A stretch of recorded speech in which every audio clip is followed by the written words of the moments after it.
Yo les amis, j'espère que vous allez tous très bien. Très content de vous retrouver pour cette nouvelle vidéo. Les amis, très content parce que cette semaine, on aura les matchs allés des demi-finales de la Ligue des Champions. PSG Bayern demain à 22h. On va bien sûr débriefer.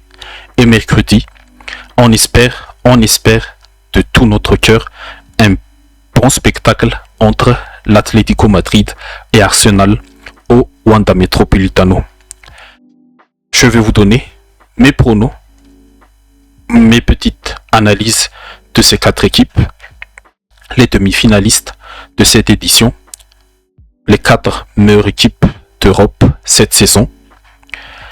Et comme d'habitude, avant de commencer, je vous invite déjà à liker et surtout, je vous invite à vous abonner si vous ne l'êtes pas encore.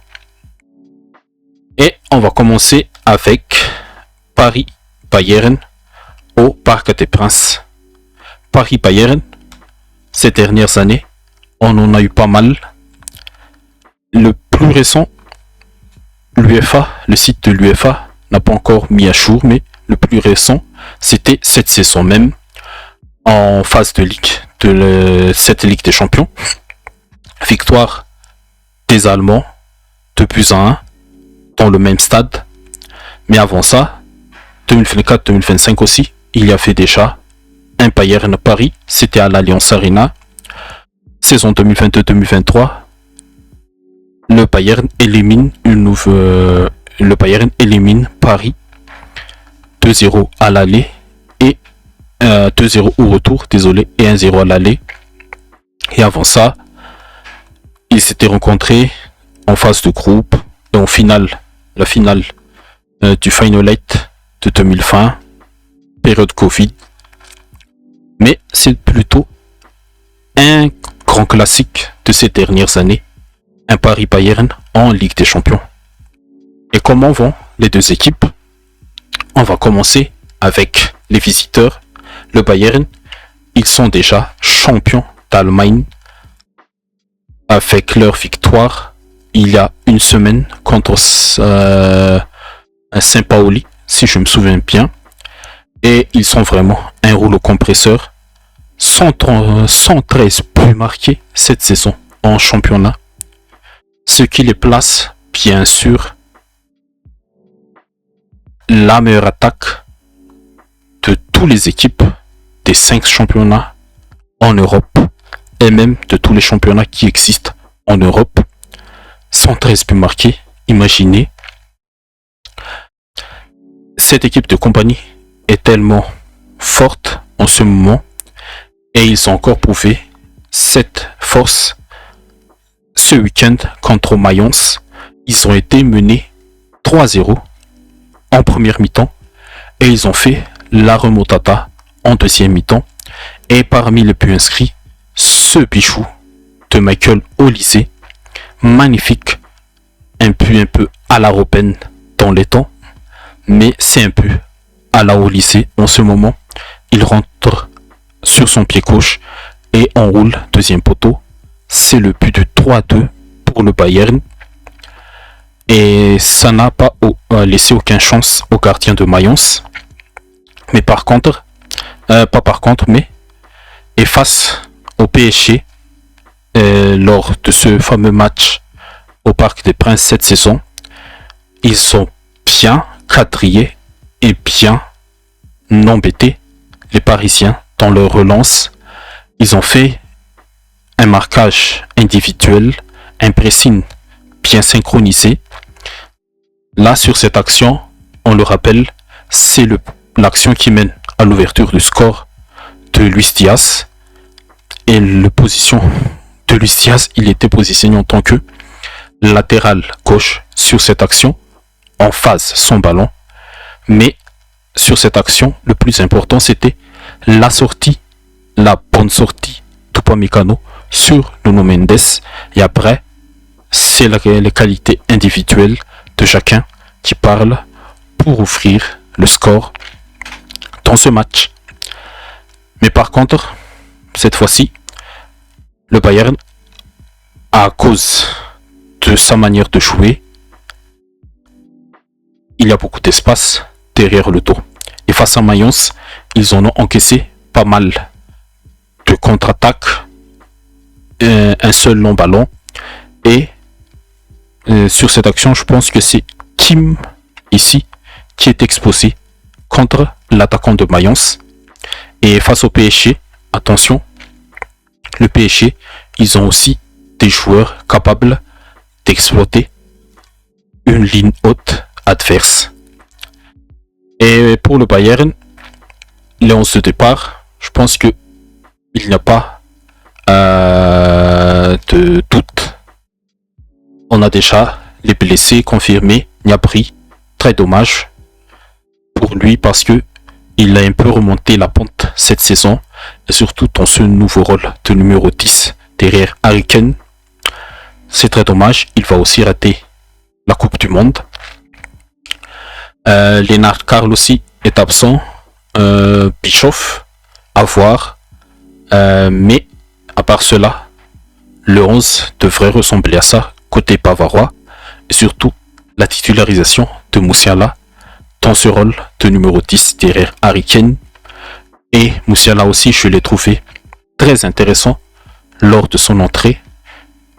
Lui avec Olise, Harry Kane, ce sont eux qui ont remonté surtout la pente de ce Bayern contre Mayence.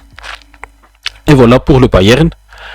Et pour Paris, et pour ajouter, le Bayern qui est déjà champion en Allemagne, et ils sont encore aussi en course pour un titre en Coupe d'Allemagne. Et attention, ils peuvent faire un nouveau triplé cette saison, et ce sera encore, si ça arrive, ce sera encore l'une des belles histoires de cette saison 2025-2026. Paris maintenant, les dernières formes, ils sont battus. Ils n'ont eu qu'une seule défaite. Ils n'ont qu'une seule défaite contre Lyon. C'était après le match retour contre Liverpool. Mais après, ils sont déroulés sur Nantes et sur Angers. Ce qui met Paris dans une très belle position pour gagner une nouvelle fois la Ligue 1. Ils ont 6 points d'avance devant Lens, leur concurrent direct, et il va encore y avoir un Lens PSG dans quelques semaines pour vraiment décider le sort de ce championnat. Et en Champions League, ils ont souffert quand même contre Liverpool à Anfield, mais grâce encore à leur esprit collectif ajouté aux qualités individuelles de chacun, ils sont bien tenus la baraque et ont battu Liverpool à Anfield. C'est pas donné à tout le monde de vaincre cette équipe dans leur stade, mais ce but de Dembélé à la 72e minute a scellé le sort de ce quart de finale, et c'est ça aussi le plus important dans ce match, c'est cette force de caractère, cette capacité à souffrir et à ne pas encaisser dans les phases descendantes, dans les temps faibles, voilà, dans les temps faibles d'un match, surtout en Ligue des Champions. Je pense que contre le Bayern, je pense que Luis Enrique, il a peut-être revisionné ce match, je sais pas, mais il faudra surtout être concentré à 100% et surtout ne pas répéter ce genre de grossière erreur comme ce que Marquinhos a fait sur le deuxième but. Il n'a fait pas un gros pressing, mais il s'est fait juste subtiliser le ballon par Luis Diaz. Mais à part cela, je pense que ils sont encore très forts collectivement. Et ça nous promet un match. Je pense que ça nous promet un très bon match. Tactiquement, physiquement, techniquement. Peut-être que au début, il y aura un petit round d'observation et il y aura des petits déchets. Mais tout au long de la rencontre, je pense que chaque joueur s'ajustera par rapport à la physionomie et on aura une très belle performance, je pense, des deux côtés. Et du coup, ça fait déjà presque 10 minutes. Mais du coup, mon prono, d'une manière générale, si on voit un peu de nos côtés, de nos amis d'Opta, on va voir ici, hop, le Bayern a presque 60% de chances d'accéder au final et Paris 40%. Du coup, on voit bien que le Bayern est favori dans la double confrontation. Mais par contre, sur ce match, Opta met quand même favori le PSG sur ce match aller. 41,1% de chance de gagner, 34 pour les Allemands et 24,3% de chance pour un match nul. Le PSG est favori, je trouve ça logique, c'est au Parc des Princes et je vais quand même suivre cette logique-là. Et je pense que le PSG, ils vont battre ce Bayern dans ce match aller. Mais ce sera un score très serré. Et je fais partir comme les 14% ici. 2-1 pour Paris. Et un but sera-t-il inscrit en première mi-temps? Je pense que oui. Est-ce que le Bayern va marquer en seconde période? Oui, ils sont spécialistes. Du coup, je pense que il y aura peut-être un scénario où Paris va mener 2-0 et le Bayern va réduire le score pour augmenter sa chance de qualification la semaine prochaine. Et est-ce que je vois Dembélé marquer dans ce match? Ouais, pourquoi pas. Vous voyez Kimmich délivrer une passe décisive. Ça non, je pense que ce sera au lycée ou Kane. Non. Et est-ce qu'un penalty sera-t-il transformé? Non. Et voilà mon prono pour ce Paris Bayern. Victoire du PSG 2-1. C'est une très belle option. Tu prends aussi l'ascendant psychologique. Mais ça n'enterre pas définitivement le Bayern sur ce prono. Et voilà pour ce match. Passons maintenant à l'Atleti Arsenal. Qu'est-ce qu'il faut dire de cette rencontre? Déjà, le site de l'UEFA, pourquoi vous ne mettez pas l'historique d'un Atleti Arsenal? Parce qu'il y a eu déjà un Atleti Arsenal et c'est le seul Atleti Arsenal de cette saison. Mais avant de continuer les amis, j'ai oublié, j'ai vraiment oublié le 11 probable de Paris. Oh là là, j'ai vraiment oublié. Je pense que le seul doute c'est Vitinha. Est-ce qu'il sera remis à temps de sa petite blessure au pied, plus précisément au talon? S'il ne l'est pas, je pense que peut-être Luis Enrique va remettre Beraldo. Il a été plutôt intéressant face à Nantes, face à Lyon, face à Angers, et surtout face à Angers. J'ai oublié cette séquence. Il a délivré cette magnifique passe pour Mayulu. Et c'est une belle option, mais à voir quand même dans une situation, dans un match en haute intensité contre le Bayern. Mais à part Vitinha qui est encore dans le doute, je pense que le reste ce sera du camp classique.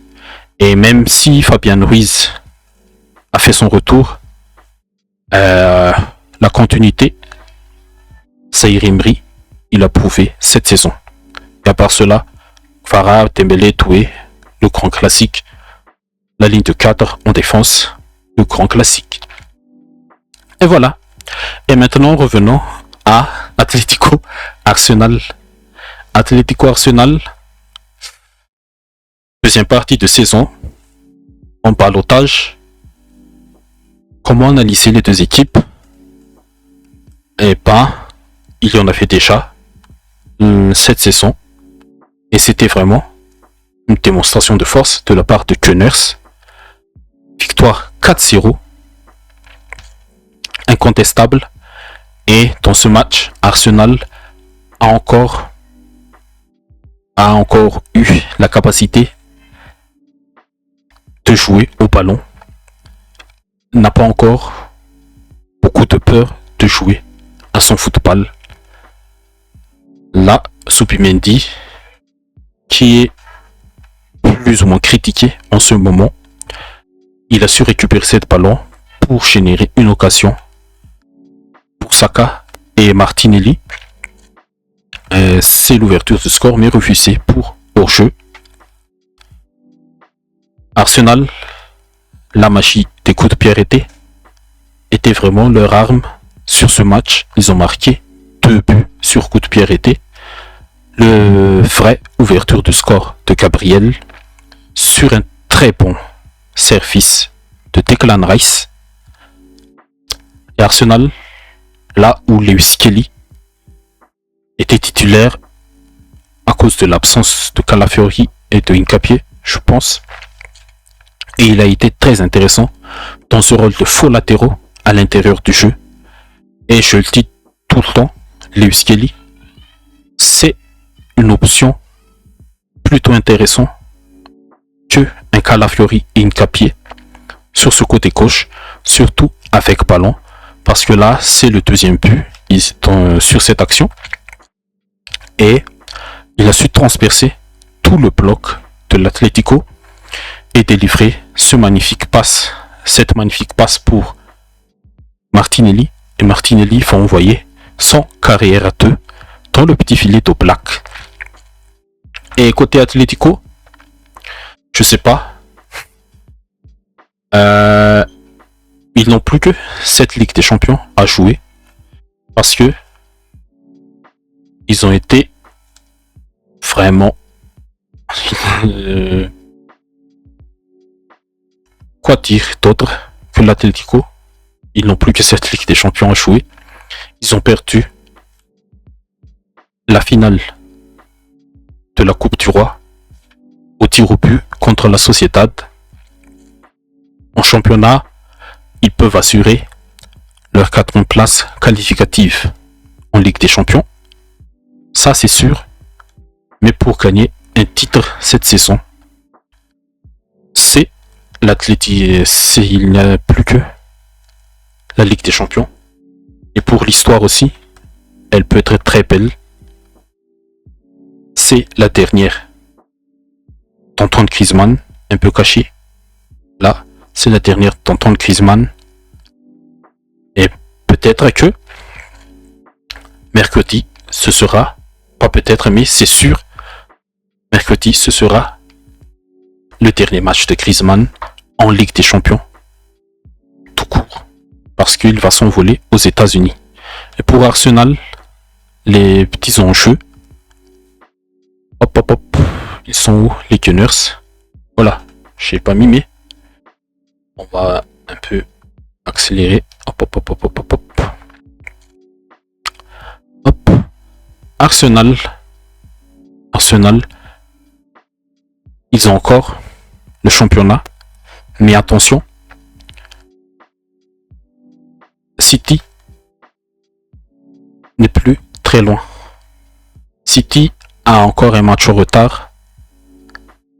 Et s'ils gagnent ce match avec plus de buts qu'Arsenal, ils peuvent passer devant grâce au goal à virage. Attention, Arsenal a encore beaucoup de choses à perdre sur cette fin de saison. c'est l'enjeu.